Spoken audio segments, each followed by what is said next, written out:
Bonjour à tous et bienvenue à un nouvel épisode de Photographier les oiseaux. Ce dont nous parlerons aujourd'hui, c'est comment photographier les oiseaux à main levée. Évidemment qu'il y a des avantages et des inconvénients.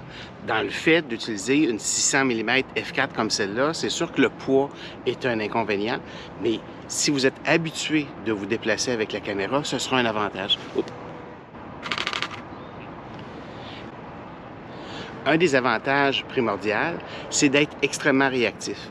Si vous avez un oiseau comme celui-ci, un canard qui vient de passer en vol, vous allez être capable de réagir très rapidement, d'être capable de faire le suivi.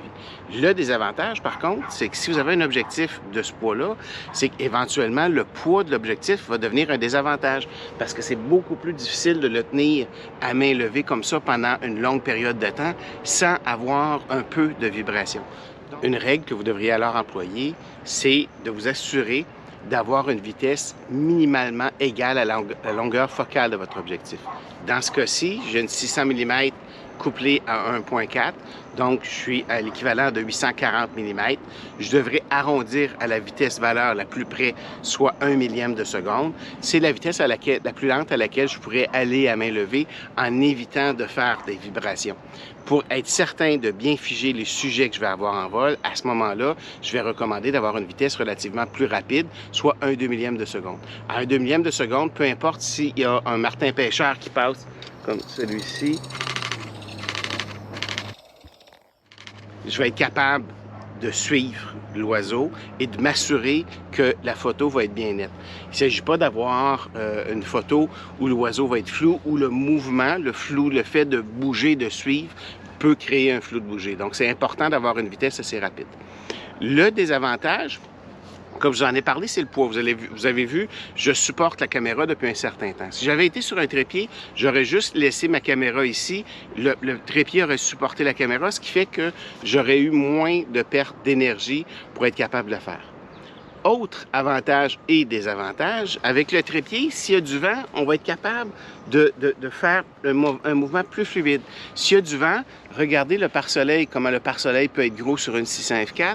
S'il y a du vent, ben à ce moment-là, j'en ai souffert il y a quelques jours, je faisais des photos de l'hémicole sur le bord de l'eau et constamment, quand il y avait du vent qui arrivait, l'objectif bougeait. Donc, je devais suivre l'oiseau, mais en même temps, je devais contrer l'effet du vent, ce qui est vraiment contre-productif et difficile pour s'assurer d'avoir un bon cadrage. Autre élément, dans ce cas-ci, je suis avec le Canon R7 qui a un petit capteur, donc qui induit un effet de multiplication du capteur. À ce moment-ci, je vais être à 840 mm, plus l'effet du capteur, ce qui va donner à peu près l'équivalent de 1300 mm. 1300 mm à main levée, lorsque vous suivez un oiseau, un petit oiseau, que ce soit un bruant ou un limicole, parce que c'est la saison des limicoles, et qu'on essaie de faire le cadrage, le moindre mouvement qu'on va faire, on va avoir un petit bouger. Donc, on a à supporter le poids de l'objectif et par la suite, de faire le mouvement puis d'être capable de suivre l'oiseau, ce qui est beaucoup plus difficile de s'assurer d'avoir un cadrage efficace. Donc, on a des avantages à être beaucoup plus mobile, surtout si vous marchez sur une longue distance comme la passerelle où je suis, mais des avantages, le cadrage va souvent être un peu moins précis. Évidemment que si vous avez un objectif qui est beaucoup plus léger, soit une 100-500, une 100-400, une 200-500, et que vous êtes habitué de transporter, ça va devenir beaucoup plus facile pour être capable de faire les photos sans créer d'effet de mouvement. Autre point pour vous assurer d'être le plus mobile possible, c'est de faire quelques exercices avant de sortir et de vous entraîner lorsqu'on arrive à la saison de la photo. Donc, juste faire quelques exercices avec des poids libres de 3 livres, 5 livres pour vous assurer de renforcer les épaules, les avant-bras et d'être en mesure de soutenir la caméra pendant un certain temps. Ce qui est important, c'est d'être capable de soutenir la caméra comme ça ici, sans bouger, pendant au moins 30 secondes pour être capable de faire le suivi. Puis, de cette façon-là, vous allez être stable et vous allez être capable de profiter de l'ensemble des avantages de travailler à main levée. Point important, si vous prévoyez rester statique dans une cache ou à un endroit fixe pour faire des photos, je vous recommande fortement l'emploi d'un trépied. Vous allez être capable de faire des photos pendant plus longtemps sans vous épuiser.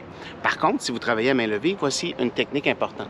Assurez-vous de bien soutenir la caméra par en dessous et d'appuyer le corps. Gardez le coude bien appuyé sur votre corps. Ça va vous donner de la stabilité et de cette façon-là, vous allez être capable de soutenir l'appareil pendant beaucoup plus longtemps. Si vous restez les bras comme ça ouverts, vous perdez perdez du poids, vous perdez l'effet de levier, vous n'allez pas être capable de vous servir de votre corps comme levier et votre appareil va être beaucoup moins stable. Donc, un autre point que vous pourriez employer, c'est la stabilisation de votre boîtier ou de votre objectif, mais ce sera le sujet d'une prochaine chronique, donc j'aborderai cela dans une chronique complète éventuellement. Si vous travaillez avec un trépied, il sera à ce moment-là important d'avoir une tête à bascule qui va être capable de soutenir le poids de la caméra et de faire les mouvements très rapidement. Pour ma part, ce que j'utilise, c'est une tête Wimberley. On a couplé l'objectif sur la tête de trépied et par la suite, c'est extrêmement fluide selon les ajustements qu'on va lui apporter.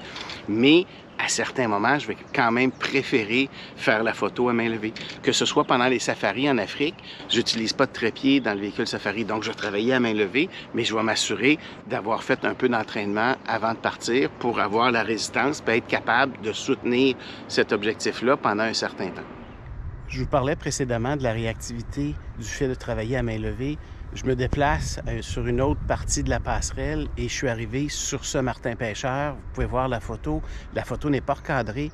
Le martin pêcheur s'est posé sur la bordure de la passerelle et a regardé en ma direction. Si j'avais eu un trépied, juste le temps de déposer le trépied, de dévisser les ajustements pour pouvoir faire le cadrage, le martin pêcheur serait déjà parti. Donc, le fait de travailler à main levée, j'ai levé la caméra très lentement pour être capable de faire le cadrage en m'assurant de ne pas l'apeurer. Et de cette façon-ci, j'ai réussi à faire la photo que vous voyez. L'important, c'est aussi d'avoir du camouflage sur votre objectif, surtout si vous utilisez du matériel Canon dont les gros objectifs sont blancs. Vous avez vraiment intérêt à avoir du camouflage sur l'objectif pour être plus discret. Pour dans ces moments-là, plus on est discret, plus on va avoir de temps pour faire la photo. Et le martin pêcheur n'est pas resté sur la passerelle pendant 30 secondes ou 45 secondes. J'ai eu le temps de faire 5 photos, mais suffisamment pour avoir une photo qui est nette et précise.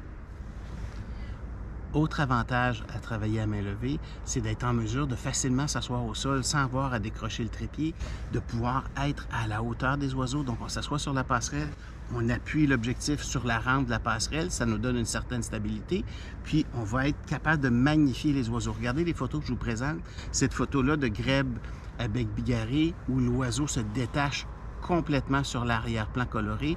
La même chose pour cette photo de fuligule à tête rouge où on ne voit que l'oiseau avec l'eau bleue en arrière-plan. Le fait d'être au niveau des oiseaux va améliorer le rendu, va vous permettre d'avoir des photos beaucoup plus esthétiques. Merci de votre écoute et à un prochain épisode.